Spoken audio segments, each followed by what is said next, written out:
demencia.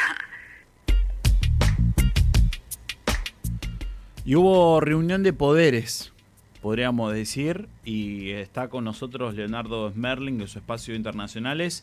Reunión de poderes, y vamos a preguntar sobre qué poderes estuvieron reunidos. Pero primero saludamos. Leo, ¿cómo estás? ¿Qué es ese idioma? Хорошо? Sí. ¿Ты понимаешь по-русски? ¿Es de ruso? Да. Bien, muy bien, muy bien. Да. Me parece que repetiste, ¿eh? Ya Da. lo habías hecho. Da. Hablado, sí. Я люблю рис. ¿Qué fue lo que que significa yo amo el arroz. Ah, claro, por ¿Sí? China. Por China, Sí. exactamente. Bueno, Sí. ya tenemos Rusia y China. Claro, es que ya hice chino, ya hice ruso, ya hice hindú. Sí. Y entonces era como que tenía que repetir alguno. Claro, está muy bien. El que más manejo es el ruso, entonces... Sí. Como siempre arrancamos este espacio conociendo algún nuevo idioma, obviamente. Sí, tal cual. En el espacio internacional de Leonardo Smerling.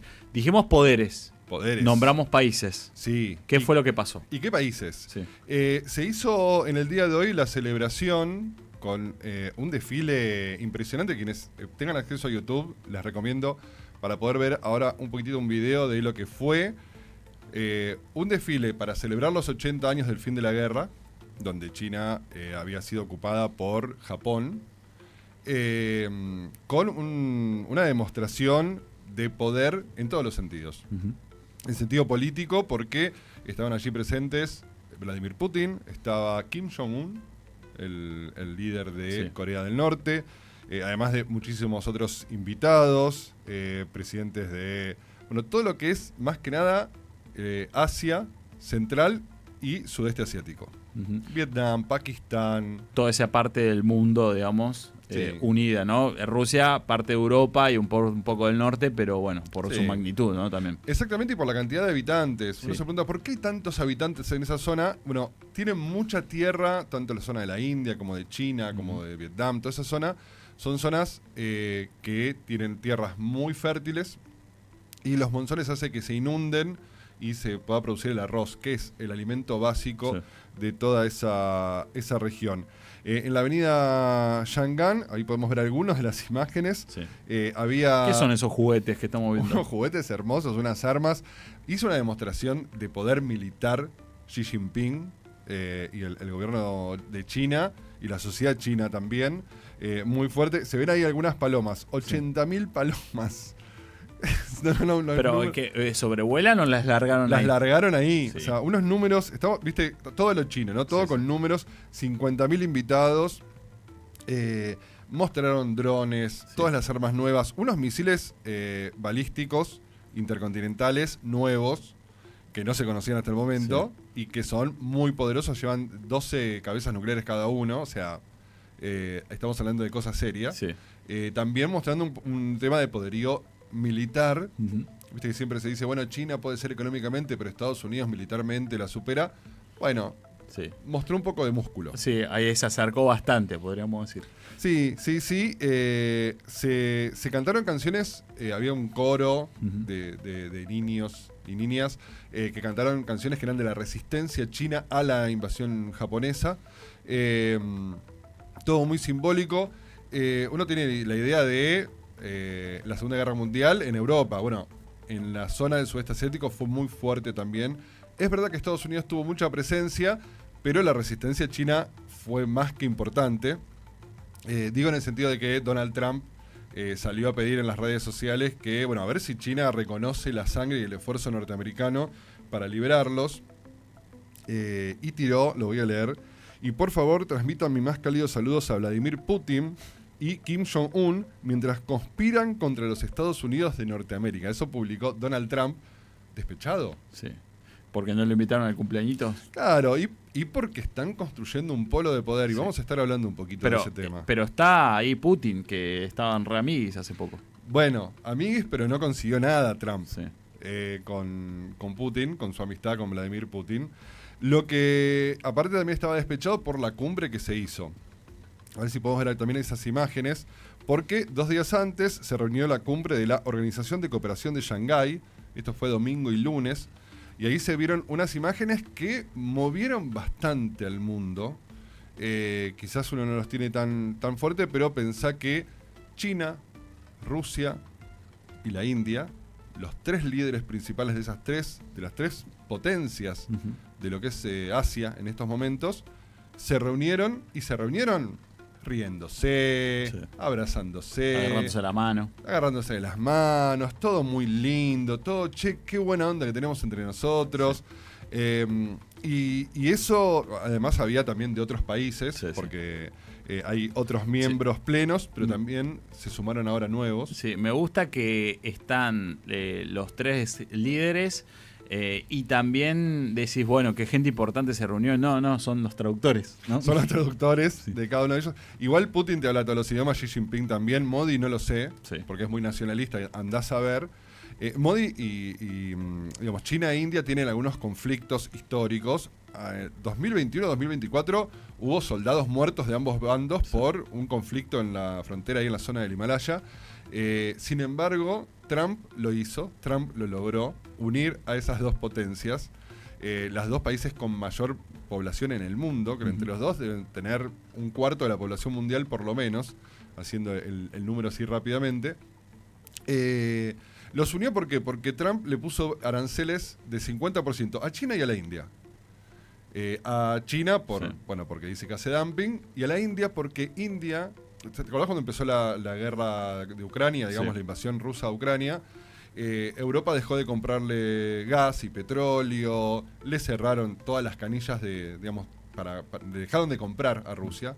Rusia se dio media vuelta y le empezó a vender a Pakistán, a China, a la India.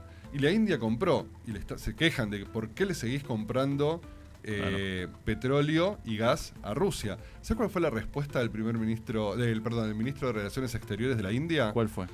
Estados Unidos le compra uranio a Rusia. Y nadie dice nada, que es real. Uy, qué bomba. ¿Por qué yo no le puedo comprar?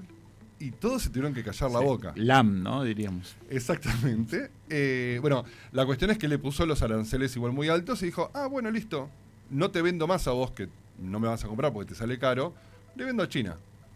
Todos están dando media vuelta de venderla a Europa, venderla a Estados Unidos, y están diciendo, che, te vendo a vos Rusia, te vendo a vos India. ¿Sí? Rusia le vende a India, India le vende a China, China le vende a Rusia, y así. Y empezó un proceso que, al contrario, creo, de lo que esperaban en Occidente y en todo lo que se llama el atlantismo, ¿no? de Europa, Europa del Norte, digamos, la Europa más rica, y Estados Unidos, se fue todo para el otro lado. La cuestión es que hubo también encuentro entre China y Rusia, o sea, entre Putin y Xi Jinping. Putin estaba medio, mal visto en el ámbito internacional. ¿Qué fue lo que hizo que se pudiera reunir con Xi Jinping y que no hubiera ningún tipo de ruido al respecto? Sí, ¿qué fue? Alaska. La reunión de Putin con Trump, para Trump no le trajo ningún beneficio. Pero a Putin lo puso de vuelta como un hombre a considerarse. Exactamente, lo blanqueó, como quien dice, lo puso ahí sobre el escenario internacional, y eso le permitió crecer bastante. Como te decía, hay algo que está pasando de un cambio de mirada, y hay que prepararse porque las lógicas son diferentes. Les traigo una teoría que se llama la teoría del arroz. Esto es real, esto se publicó en la revista Science, una revista científica de las más importantes, que plantea que hay una diferencia entre Oriente y Occidente basada en que en Oriente se cultiva el arroz y en Occidente el trigo. El trigo es una producción que le puede hacer una sola familia, digamos. En cambio, el arroz necesita de un trabajo colectivo, de que toda una comunidad esté trabajando, ¿no? Tenés que hacer canales, tenés que inundar grandes territorios. No podés vos tener una plantación tuya de arroz. Claro. Sí, acá en Argentina, que tenemos, no sé, en Corrientes, dueños de enormes latifundios. Pero digamos en países donde no hay cosas como en Argentina, esos enormes latifundios, en China, en Oriente en general, varias familias tenían que organizarse entre ellas. Y entonces hay una mirada más colectiva, ¿sí? En un montón de sentidos, que en Occidente no se tendría. Y hay ese planteo que hicieron investigadores respecto a que el origen está en ese elemento tan básico de la cultura, tan añejo, de los inicios de estas culturas, cuando se asentaron en la tierra, dejaron de vagar por los territorios, de ser cazadores-recolectores, y entonces esas sociedades tuvieron que organizarse de manera diferente. Es una teoría, tampoco estamos diciendo que esto sea verdad, pero sí nos permite pensar en una mirada distinta también de cómo organizarse. En este encuentro que hubo de Shanghái, que no fue en Shanghái, fue en otra ciudad, Tianjin, una de las cosas que se dijo, bueno, construir un nuevo multilateralismo, uno verdadero. Organizar internacionalmente para que los países tengan como centro a las personas. Esto, más allá de que son discursos que se escriben en un papel y hay que ver cómo salen, hay algo ahí interesante en términos de una otra mirada de estas cuestiones. Me parece, si podemos ver también un mapita que tenemos de cómo se fue moviendo a lo largo del tiempo, me parece que China apareció ahora. Esto lo que hace es llevar el centro de gravedad económico del mundo, desde el año 1 de la era cristiana hasta el 2025. Les voy a tirar unos números de ahora. El PBI de Asia-Pacífico, de toda la zona de Asia-Pacífico, el sudeste asiático, digamos, es 2 veces el de todo el continente americano. 4 veces, o sea, el PBI es 4 veces el PBI de Europa. Es 10 veces el PBI de África. Para que tengamos idea del tamaño que estamos hablando de esas economías, Rusia, que era quizás el que iba más lento, pero gracias a la guerra de Ucrania, empezó a tener un proceso de revalorizar justamente. Y claro, porque si empezaba a vender estos productos que decías vos a estos países, iba a ser más justamente más beneficioso para ellos que para Europa, por estos números que estás tirando. Exactamente. Digamos, bueno, lo que vemos ahí en el mapa es en el 1 antes de en el 1 de la era cristiana, el centro de poder estaba bien en la zona de China, Vietnam, Laos, etcétera. Se va moviendo cuando va creciendo un poco el Medio Oriente hacia 1800, 1850, todavía está entre Europa y Asia. Recién a partir de 1900, quiero decir, se centra en Europa. Y ahí se queda por Europa todo el siglo XX, parece un montón, pero no es tanto. Y cómo empieza a partir del 2000 a volver a moverse la aguja hacia Oriente. Empieza a tirarse para allá, claro. Empieza a tirarse nuevamente hacia el lado del Oriente. Y es un poco lo que nos está pasando ahora y lo que está ocurriendo, lo que ocurrió desde el domingo hasta hoy en China, es quizás simbólicamente un momento fuerte de cómo el poder se está yendo hacia el Oriente. La unión hacia la fuerza, podríamos decir. Además, sí, y además como el declive de Estados Unidos, a veces el intento de retomar el escenario, ¿no? de imponerse a la manera de Trump, son tiros en el pie.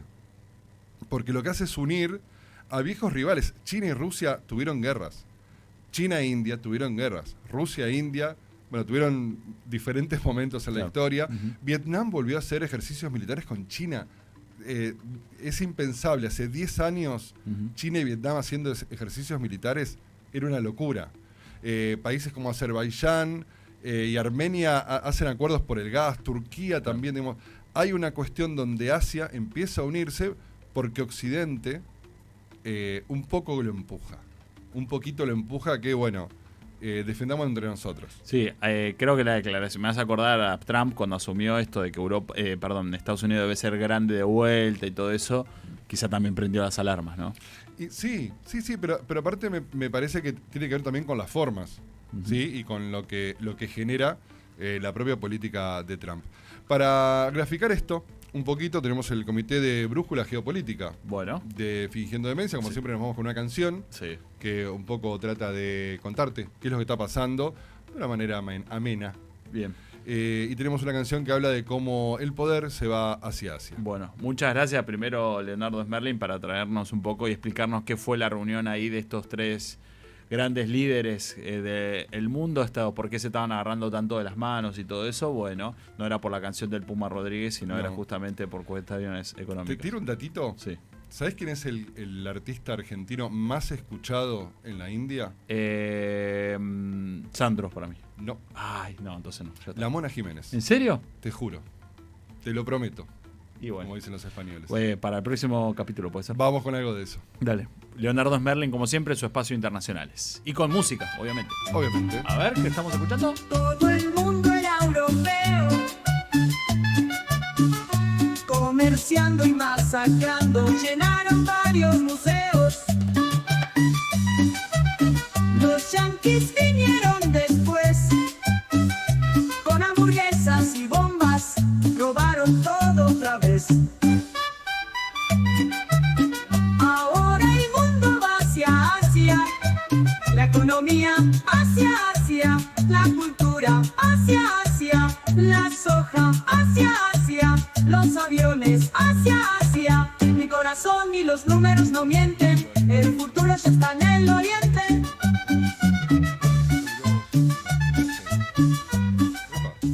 Lindo baile. Ay, porque nosotros los costeños dicen que somos flojos, que somos huevones, que nos nos gusta estar en la marca de flojos y que no trabajamos y que somos mal hablados. Fingiendo demencia.